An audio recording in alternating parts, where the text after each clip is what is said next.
അങ്ങനെ അള്ളാഹുവിൻ്റെ റസൂൽ സല്ലല്ലാഹു അലൈഹി വസല്ലമ തങ്ങളുടെ വീടിൻ്റെ അകത്ത് തന്നെ മഹാനായ അബൂ തൽഹ റളിയല്ലാഹു തആല അൻഹു ഖബർ കുഴിച്ചു. മഹാനായ തൽഹ, അബൂ തൽഹത്തുൽ അൻസാരി റളിയല്ലാഹു തആല അൻഹു, ആ സ്വഹാബിയാണ് അവിടെ നിന്ന് ഖബർ കുഴിച്ചത്. മഹാനായ പ്രവാചകൻ സല്ലല്ലാഹു അലൈഹി വസല്ലമ തങ്ങളുടെ ജനാസ കുളിപ്പിച്ചത് മഹാനായ സയ്യിദുന അലി ഇബ്നു അബീ ത്വാലിബ് റളിയല്ലാഹു തആല അൻഹു, അബ്ബാസ് റളിയല്ലാഹു തആല അൻഹു, അബ്ബാസ് റളിയല്ലാഹു തആല അൻഹുവിൻ്റെ മക്കൾ. അങ്ങനെ അവർ 5 or 6 പേരാണ് അള്ളാഹുവിൻ്റെ റസൂൽ സല്ലല്ലാഹു അലൈഹി വസല്ലമ തങ്ങളുടെ മയ്യത്ത് കുളിപ്പിച്ചത്. അവിടുത്തെ കഫം പൊതിഞ്ഞു.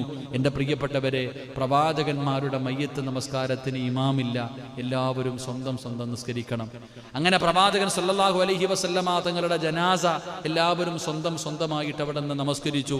എൻ്റെ പ്രിയപ്പെട്ടവരെ, അവസാനം പ്രവാചകൻ സല്ലല്ലാഹു അലൈഹി വസല്ലമ തങ്ങളുടെ ജനാസ അലി ഇബ്നു അബീ ത്വാലിബ് റളിയല്ലാഹു തആല അൻഹു, അബ്ബാസ് റളിയല്ലാഹു തആല അൻഹു അവർ ഖബറിൻ്റെ അകത്തേക്ക് ഇറങ്ങി. പ്രവാചകന്റെ ജനാസ ഖബറിലേക്ക് ഇറക്കി വെച്ചു.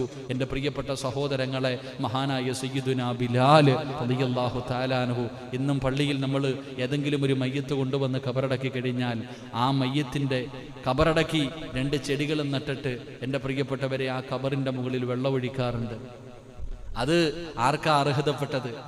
മഹാനായ നബിയിന റസൂലുള്ളാഹി സ്വല്ലല്ലാഹു അലൈഹി വസല്ലം പ്രവാചകന്റെ ജനാസ ഖബറടക്കി എല്ലാം കഴിഞ്ഞപ്പോൾ ആ ഖബറിന്റെ മുകളിൽ വെള്ളമൊഴിച്ചത് മഹാനായ സയ്യിദുനാ ബിലാൽ റളിയല്ലാഹു തആല അൻഹു. പള്ളിയിലെ മുഅദ്ദിന്റെ ജോലിയാത്.